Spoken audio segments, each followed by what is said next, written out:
नमस्कार, मेरा नाम संतोष यादव और आप सभी लोगों का स्वागत है हमारे चैनल द डायमंड टॉक पे। आज का जो हमारा सेशन है, जिससे भी हम कुछ टाइम मिला है और मैम से हम बातचीत करेंगे। डॉक्टर मीना जिंदल से भी हम लोग बातचीत करने वाले हैं, जो चंडीगढ़ से हैं और एज ए प्रोफेशनल एक कॉलेज में प्रोफेसर हैं। और ये तो बात है, मैम से हम थोड़ा सा परिचय तो लेंगे ही अभी, लेकिन उसके बाद जो मैं आज मैम से जो दो सवाल करने वाला हूँ वो सबसे इम्पोर्टेंट है। एक तो मेडिटेशन के बारे में बात करेंगे हम लोग, साथ में मैम काउंसलिंग भी करती हैं, तो उसको लेके दो सवाल हम ऐड करेंगे। तो सबसे पहले मैम का स्वागत है हमारे चैनल पर और थोड़ा सा मैम से हम जो है परिचय लेना चाहेंगे। मैम अपना परिचय दो बताओ। मेरा परिचय आपने बुनियादी जो है वो तो बता ही दिया है। उसके अलावा मैं पूरे देश में घूमकर, दुनिया में कहीं भी घूमकर लोगों को ध्यान सिखाती हूँ। हमारे सदगुरु ने बड़े प्यारे प्यारे मेथड्स दिए, 2,500-2,200 से ऊपर मेथड्स दिए हैं मुझको, तो बस वो मैं ध्यान लोगों को करता हूँ। The biggest power in this world, तो ये तो सबसे बड़ी चीज है आज की भागदौड़ भरी उधेड़ भरी जिंदगी में। यदि कोई व्यक्ति मेडिटेशन का महत्व को समझ जाए, उसको करने लग जाए, तो मुझे लगता है कि इससे बड़ा कुछ हो ही नहीं सकता। तो मेडिटेशन के बारे में थोड़ा सा मैं भी आपको अपने चैनल के अंदर मेडिटेशन के बारे में बताता रहता हूँ, लेकिन मैम से हम थोड़ा सा मेडिटेशन के बारे में जानते हैं, क्योंकि बहुत सारे लोगों को पता नहीं कि मेडिटेशन है क्या। सबसे पहले तो मेडिटेशन क्या है और कैसे होता है, थोड़ा सा मैम हमें बताएं। जो आज के इंसान की सबसे बड़ी समस्या है वो ये है कि वो रेट रेस में शामिल हो भागता है। हर इंसान को जल्दी से अमीर होना है, बच्चों को जल्दी से पढ़ाई खत्म करनी है, जल्दी से सेटल होना है, किसी को फॉरेन सेटल हो जाना है, किसी को पूरा विदेश घूमना है, किसी को पूरी दुनिया घूमनी है, तो किसी को दुनिया पे राज करना है। ये सारी चीजों में क्या हो रहा है, इतना ज्यादा कंपटीशन हो रहा है। फिर बच्चों में अब देखो नंबर 1 तो एक ही आएगा ना।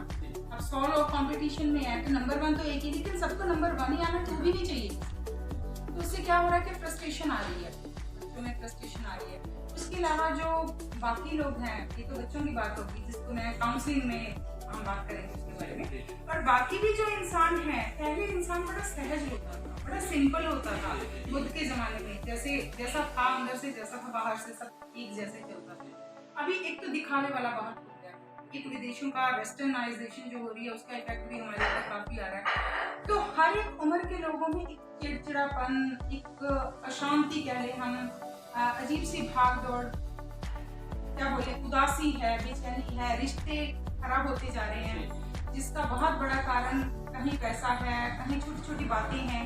लेकिन जो मेडिटेशन, जो इंसान मेडिटेटर होता है वो बहुत ज्यादा सहज और सरल होता है, बहुत सहज, जैसे है हालात ठीक है, सरल हो जाता, सिंपल। ये नहीं है कि मुझे सोचना ये है, मुझे बोलना ये है, मुझे दिखाना ये है, मुझे जिताना ये है, मुझे जाना यहाँ है, जो बताना यहाँ, ये जो चल रहा है।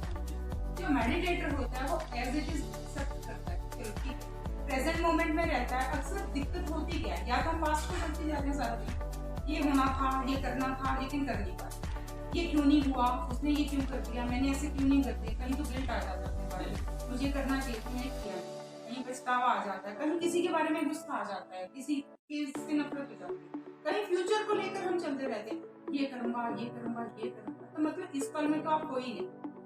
इसीलिए लोग फोटो वगैरह भी इतनी ज्यादा खींचते हैं कि या तो पीछे की बातें हैं या आगे की बातें हैं, इस मोमेंट में आप हो ही नहीं। तो मेडिटेशन से क्या होता है, मेडिटेशन आपको इस पल में रहना सिखाता है। ऐसा नहीं है कि मेडिटेशन करने से आप सडनली इतने अमीर हो जाओगे, इतने सडनली हेल्दी हो जाओगे, वो बात नहीं है। तो धीरे धीरे तो सब हो जाता है, लेकिन आप जो हालात में हो उसको एक्सेप्ट करने के लिए आप पूरी तरह से काबिल हो जाओ कि जो है जैसा है, ओके, कोई दिक्कत नहीं है। आप हालात से लड़ना छोड़ देते हो, जो मेन मैसेज है। अक्सर हम परिस्थितियों से लड़ते हैं, मुझे कुछ भी हो गया, ये तो मुझे स्वीकार नहीं, हम स्वीकार नहीं करते, ऐसा क्यों हुआ, ऐसा तो होना ही नहीं था, मुझे तो ऐसा करना। तो वो स्वीकार भाव आ जाता है जब हमारे अंदर, तो हम अपने आप शांत।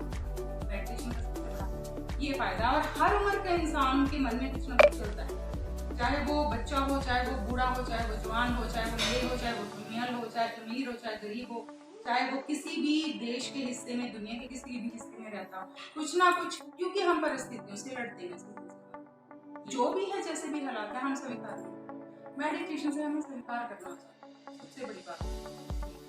तो दोस्तों, अभी मैं एक सेशन सुन रहा था संदीप महेश्वरी जी का और आरजे कार्तिक जो आए हुए थे, और उन्होंने जो बात बोली वही बात मुझे आज यहाँ मैम को सुनने का मौका भी मिला। और संदीप महेश्वरी सर जो सेशन अभी चला रहे हैं, अभी विवेक इंद्रा जी ने भी अपना एक सेशन एक्शन चालू किया है, तो बहुत सारे ऐसे चल रहे हैं और इन सभी का मकसद क्या है कि यूथ को प्रॉपर गाइडलाइन मिले और वो स्ट्रगल से ले रहे। अभी मैम ने हमें बताया संघर्ष में हम लोग संघर्ष करना छोड़ देते हैं, मैदान छोड़ देते हैं, डिप्रेशन में चले जाते हैं। तो ये चीजें तो परिस्थितियां तो सब चल रही है, लेकिन इससे बाहर कैसे निकलना ये सबसे बड़ा मुद्दा है। और अभी मैम से हमारा जो नेक्स्ट सवाल है वो सवाल है कि मैम काउंसलिंग भी करती हैं यूथ की, उनके जीवन में क्या समस्याएं थी, किस तरीके से उससे बाहर निकलना है। तो मैम से लास्ट जो हमारा सवाल है कि किस तरीके से आप काउंसलिंग करते हैं और यहाँ से इस वीडियो के माध्यम से भी 2 मिनट जो आप बताने वाले हैं किस तरीके से लोगों के जीवन में जो समस्या है उससे वो बाहर निकलते। जो काउंसलिंग वाला है वो भी बेसिकली सबसे ज्यादा माइंड को रिलेटेड ही प्रॉब्लम होती है हमें। और माइंड सबसे ज्यादा जो यूथ, क्योंकि मैं काउंसलिंग करती हूँ तो मैं देखती हूँ जहाँ 12-15 साल से लेकर बच्चे 26, 27, 30 तक लगा लो, 35 तक, वो ग्रुप ज्यादा है। आते तो सारे तरह के लोग हैं लेकिन ये लोग ज्यादा आते हैं। और आप अगर ध्यान से चेक करोगे अपने आसपास जितने सुसाइड्स होते हैं वो भी यंग्स में ज्यादा होता है। ऐसा 70-80 साल का बंदा जाकर सुसाइड नहीं करता, कभी रेयर तो कुछ भी हो सकता है, लेकिन ज्यादा करके बच्चे जो भी स्ट्रगल कर रहे हैं, जो भी स्टडी कर रहे हैं, जो कंपटीशन में हैं, जो भी सेटल नहीं हुए हैं, किसी ने कोई IAS का एग्जाम दिया है, किसी ने कोई IIT का एंट्रेंस दिया था, उसमें जाना था, IIM में जाना था, कहीं भी जाना था। तो अब सीट्स तो लिमिटेड हैं लेकिन कंपटीशन बहुत ज्यादा है। एक तो ये चीज है, बच्चे खुद इस बात को लेकर परेशान रहते हैं कि नहीं मुझे तो IIT में ही जाना था, जबकि ऐसा नहीं होता। जो बहुत बड़े बड़े सेटल्ड लोग हैं, कभी आप देखोगे वो तो सरकारी स्कूलों में पढ़े है ना, बड़े छोटे छोटे गांव से लोग उठकर जाते हैं और इतना अच्छा सेटल हो जाते हैं। क्रिएटिविटी या नॉलेज आपके अंदर भी होती है, चलो वो अलग मुद्दा है। एक तो बात ये रहती है कि बच्चों के माइंड में कंपटीशन रहता है। दूसरी बात जो मैं कहना चाहती हूँ, जो मैंने देखी है, पेरेंट्स बहुत मजबूर करते हैं उनको कि आप तेरे को फर्स्ट ही आना है, तेरे को इसी कॉलेज में एडमिशन लेनी है, तेरे को ये वाली डिग्री तो जरूर करनी है। अब एक बच्चा पेंटर बनना चाह रहा है, एक वो आर्टिस्ट है, उसको उठाकर आप डॉक्टर या इंजीनियर बनाना चाहते हैं, तो कैसे बनेगा? ठीक है, अब लता मंगेशकर को बोलो कि सर्जरी कर लो, नहीं हो पाना था अगर उनके पेरेंट्स ने ऐसा बोला होता। तो हर बंदा एक अपनी काबिलियत लेकर हर बच्चा पैदा होता है, हर बच्चे के अंदर कुछ गुण है। कोई बहुत अच्छा डॉक्टर बन सकता है, कोई बहुत अच्छा इंजीनियर बन सकता है, कोई बहुत अच्छा वक्ता हो सकता है, कोई सिर्फ चुपचाप काम कर सकता है, हर के अपने गुण हैं। तो पहली बात तो बच्चे जो हैं वो खुद ही उस चीज को पहचाने, दूसरा माँ बाप उसको सपोर्ट करें। तो इस चीज की वजह से जो बच्चों में इतना ज्यादा डिप्रेशन और सुसाइडल जो टेंडेंसीज होती हैं उनको टैकल करने के लिए फर्स्ट ऑफ ऑल तो मैं इनसे बातें करती हूँ, काउंसलिंग करती हूँ, जिसमें साइकोलॉजी की, साइकोथेरेपी की, उनको लगता है मैं बातें कर रही हूँ। एक्चुअली बहुत सारी साइकोथेरेपी बीच बीच में पॉइंट्स चलते रहते हैं जो उनको वो करते हैं, क्योंकि वो उनको लगता है कि मेरे को मिलकर 1 घंटा चले गए, लेकिन वो खुश रहना शुरू हो जाते हैं उसी दिन से, क्योंकि उनको लगता है कि हमने बातें की हैं, लेकिन बातें मैंने पंचेस दिए होते हैं।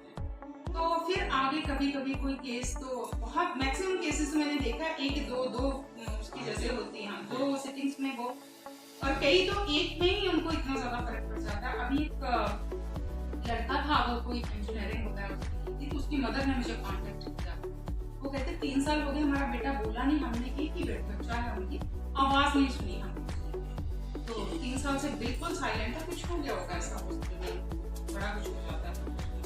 तो मैंने बोला मेरे को मिलवा दो, ये मत बताना कि मैं काउंसलर। तो ऐसे ही ग्रुप में कहीं पर हम मिले, तो मैंने उनसे बात की और वहीं से उसकी काउंसलिंग तो स्टार्ट हो गई थी। उसे नहीं पता था कि उसके पेरेंट्स दूर खड़े होकर देख रहे थे, वो देख रहे थे कि बच्चा मेरे से बातें कर रहा है। बातें करता करता वो बाहर जाकर ऐसे हम लोग बैठ गए, तो मुझे बोलता है कि मैं आपको गाना सुनाऊं, तो वो गाना गा रहा है, उसके माँ बाप वहां से देख रहे हैं, उनको रोना शुरू हो कि ये क्या। तो मैंने बोला कि आना मत इधर, वो एकदम से चुप हो जाएगा क्योंकि अभी वो खुलना शुरू हुआ। तो उसके बाद वो कुछ दिन मैंने उसको टास्क दिया कि नेक्स्ट जब तक सेशन नहीं होता तब तक आपको डेली ये गाना रिकॉर्ड करना है और मुझे भेजना पड़ेगा, ये आपका होमवर्क। तो उसके पेरेंट्स इतने ज्यादा खुश और बच्चा बढ़िया मजे से जिंदगी जी रहा है। तो कहीं तो काउंसलिंग काम कर जाती है, कहीं थोड़ी मोटिवेशन काम कर जाती है, वो नहीं हो तो फिर NLP में भी मैं ट्रेन नहीं कर, NLP कहीं मैं यूज करती हूँ, क्योंकि माइंड में कोई ऐसी बात होती है जिसको आपको डिलीट करना ही पड़ता है। NLP में जाती हूँ, हिप्नोसिस में जाती हूँ, उसमें भी मैं प्रोफेशनली ट्रेन हूँ। तो किसी भी चीज में जाके NLP जाना पड़े, काउंसलिंग जाना पड़े, हिप्नोसिस में जाना पड़े, नहीं तो हमारा मैं ओशो की कई बहुत अच्छी टेक्निक्स को यूज करती हूँ। कहीं कैथार्सिस मतलब जो भी करना पड़ता है एनी केस उनको ठीक करते हैं। अल्टीमेटली बात वही है कि सारे अगर सहज और सरल हो जाएं, है ना, जो ओशो का मैसेज है कि सहज सरल और इसी मोमेंट में हो जाए, तो इसीलिए मेडिटेशन मैं खुद भी करती हूँ, सिखाती हूँ, अच्छा लगता है।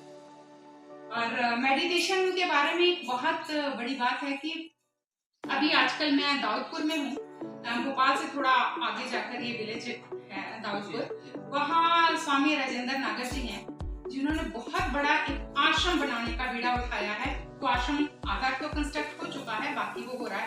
बहुत ह्यूज आश्रम है और ये आने वाले टाइम में इतना बड़ा आश्रम बनेगा कि लोग यहाँ आने को तरसेंगे। इतने ज्यादा लोग, वहाँ जितने लोग मैं मिली, वो अगर मुझे पता ना हो कि वो नागर जी की जगह है तो ऐसा लगेगा जिससे मैं बात कर रही हूँ उसकी जगह। इतना भाव से भरे हुए लोग हैं वहाँ पर, सारे इतना प्रेम से काम करते हैं, मतलब ये भाव देखने नहीं मिलता। और इस आश्रम की खासियत ये है कि जितना बड़ा, मैंने अपने और वीडियो में भी बोला था, जितना बड़ा आसमान यहाँ देखने को मुझे मिला, क्योंकि बड़े बड़े आश्रम में जाती हूँ, बड़े बड़े शहरों में जैसे जाते हैं तो बड़े शहरों का आसमान छोटा होता है, तो यहाँ आसमान इतना बड़ा है। लोग सनराइज सनसेट देखने के लिए कहीं कितने दूर दूर जाते हैं, और यहाँ मैंने सनराइज भी देखा है, सनसेट भी देखा है। और लोग कहते हैं पुराना कल्चर, पुराना सिस्टम सारा खत्म हो गया हमारा। यहाँ पे मैंने चूल्हे पे बनती हुई रोटी देखी है, मैंने चूल्हे की बनी हुई चाय देखी है, मिट्टी के बर्तन भी देखे हैं, और वो उन चीजों की खुशबू भी देखी है।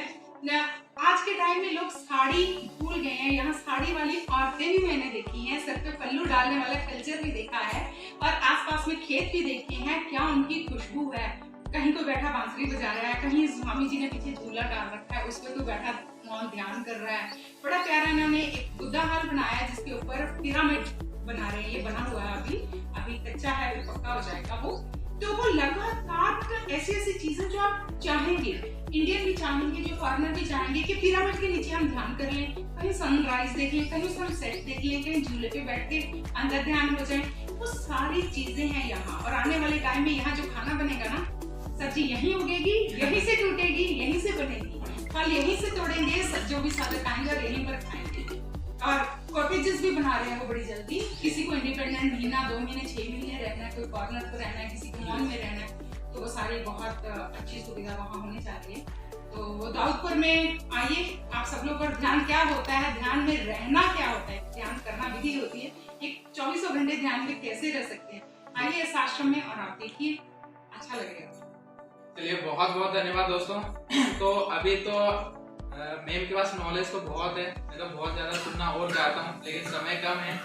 लेकिन मैम का एक यूट्यूब चैनल है जहाँ पर सारी आपको इन्फॉर्मेशन मिलेगी, और डिस्क्रिप्शन में मैं उसका लिंक डाल दूंगा। मैम का चैनल भी रहेगा, आप चैनल पे विजिट करिए, सारे वीडियो देखिए, बहुत सारी इन्फॉर्मेशन जो है मैम को वहाँ पर वीडियो पे आपको मिलेगी।